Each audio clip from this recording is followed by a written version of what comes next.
What's good with y'all? It's your boy Chris, and we're back on Spurs Spotlight with another banger. Yeah, y'all gonna stop coming in my live talking about this Victor dude, bro. We hooping this year. Y'all gonna see.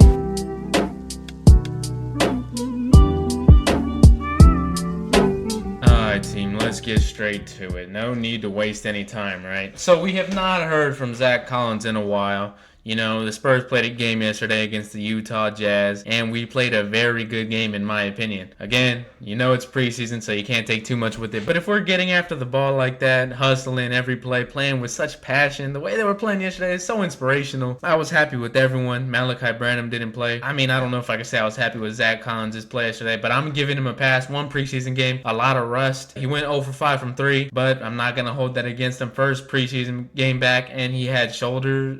I don't know if he had surgery, but I know he had a shoulder injury from the last game of last season. So hopefully Collins could get back to it on Tuesday, because I think that's when they play again. Like I said, we haven't heard from Collins. Let's see if he says anything important. If he doesn't, we're going to find out together, because it is going up regardless. But as always, we got the B headphones. Let's get straight to it.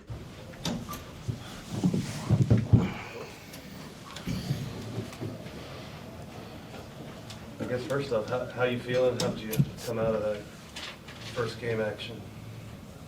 Good. Your body feels good. Shoulder feels good. Yeah, I was happy with it. I was just happy to get out there. Yeah, this is fun to play again. It didn't seem like you had any worries about it. You were still banging on people. Is there no mental block there at all? I don't think so. I think I did it to this one, and I came out of that fine, and it's been fine since. So I think we did the rehab correctly. So I think I'm pretty confident that it's just even stronger now. So I wasn't worried about it. That's good. That's good. I'm happy for you, Zach Collins. I'm very happy for you. What did you think of the defense on the, especially the third and fourth quarter, late third and fourth, the way you guys went small and your teammates were just amazing on defense? It's been an emphasis this camp. Just try to switch some things up, give teams some different looks defensively than what we've been doing.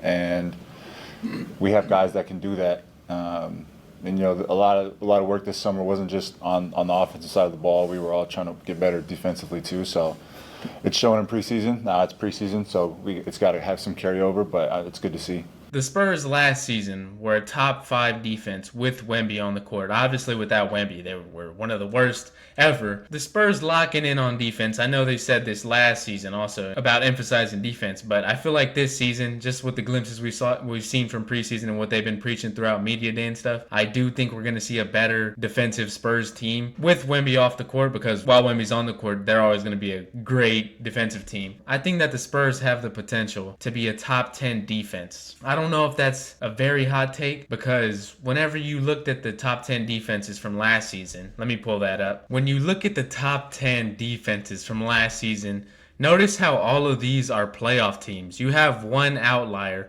being the Houston Rockets, and right now I don't know if the Spurs are going to be better than the Rockets.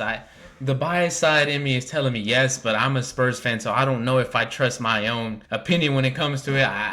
I don't think those two teams are very far apart from each other. You know, when we get Vassell back, depending on the leap he's taken or what we think he's taken, I think the Spurs possibly have a chance to be better than the Houston Rockets this season. So if we have a top 10 defense, my question to y'all is, do y'all think we will be a playoff team? Leave it down below in the comment section. What do y'all think? But back to Zach Collins. Zach, along those lines, Pop, before the game, talked about holding guys more accountable this season and, not being so tolerant of repeated mistakes. Are you seeing that in training camp with his coaching and during games too? Yeah, for sure. I think we've definitely put more of an emphasis on teaching and actually drilling things a lot, especially defensively. We know it's been a tough thing for us the last couple of years, so we've all tried to, again, individually make an effort to get better, but they've set the tone definitely, especially in training camp. So from what we've seen, it looks like Pop is actually putting an emphasis on development and correcting players. So he's going to be holding a lot of players accountable.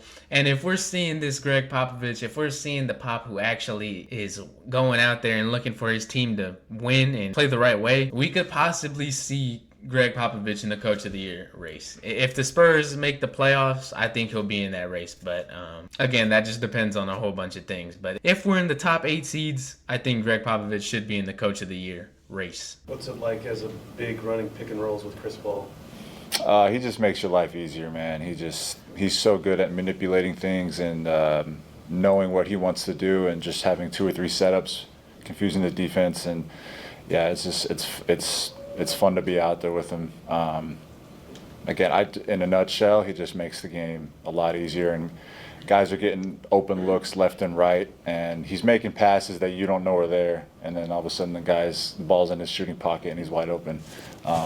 He's a Hall of Famer, so. Keldon looks super light on his feet, just really active.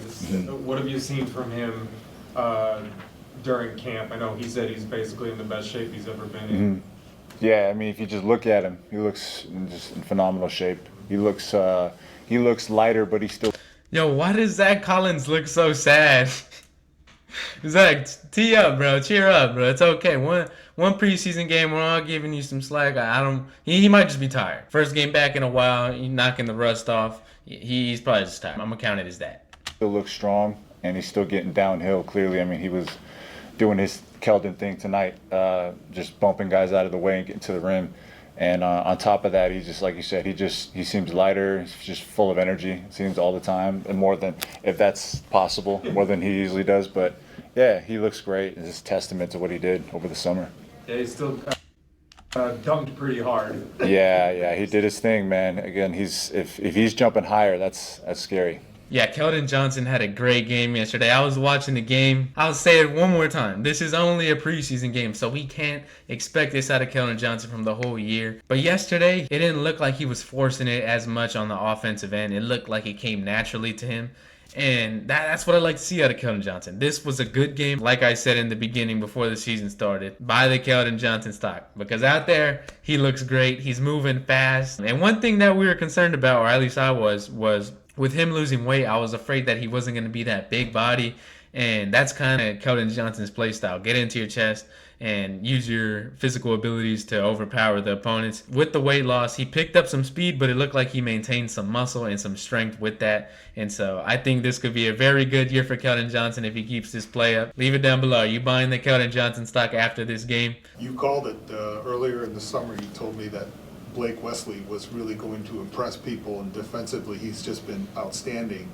Do you think that that's a mental thing or a physical thing, or both? Both. Yeah, he's super athletic, very quick, very fast, and he loves defense. He's a bulldog. You know, he loves to get up in people's chests, make them uncomfortable, and he's been doing this, you know, all since he's been in the league, but especially in the open gym. I mean, ask anybody on our team. He's been in everybody. It doesn't matter who it is. So he's come in with just such a great mindset, and he knows that defense is something that, you know, for him, he could make a mark in this league defensively, because not a lot of guys can move like him and be as smart as him defensively. And you could just tell that he just has fun when he plays defense. He's very creative with how he goes for the ball, where he helps. You know, you can tell he has fun with it. Going into the season, I didn't know where Blake Wesley was going to stand. But seeing Blake Wesley be a dog on this defensive end, picking up 94 feet, slashing, making good playmaking decisions, playing much smarter. He even got better defensively, and he was already good defensively. So he's definitely getting a spot, earning his spot on the roster. As for Malachi Branham, Do you think you'll be seeing more of a dress rehearsal situation in these last 2 games? Or? Yeah, who knows? I know that we're going to start scouting teams, I think, probably these next 2 games, if not the last game, just so we can get a look at that before we go into Dallas. But yeah, I don't know. We'll see what Coach does. Are 13 steals is a ton, but is that sort of activity or forcing those live ball turnovers something that you think this group, especially with all the depth in the backcourt, you think it's replicable? Yeah, I think so. I think, again, it's just been kind of just a point of emphasis in our practices. And if anything, we've put just more focus on that side of the ball. And again, more and more teaching and more drilling just to make sure everybody's comfortable.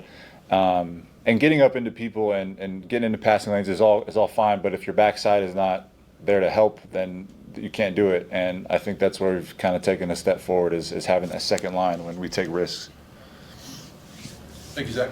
So it looks like they're hanging their head on the defensive end. Pop is teaching a little bit more, kind of being that enforcer that the Spurs have been needing for a little while. I think Pop is going to do a whole lot more of getting after people, and so is Chris Paul. You know, that's the vet role that they're playing. It's a nice little interview. As always, y'all make sure to leave a like, comment down below, subscribe to Spurs Spotlight, road to 1K. I appreciate all the support, but until then, it's me, your boy Chris on Spurs Spotlight, and I'm out. Peace.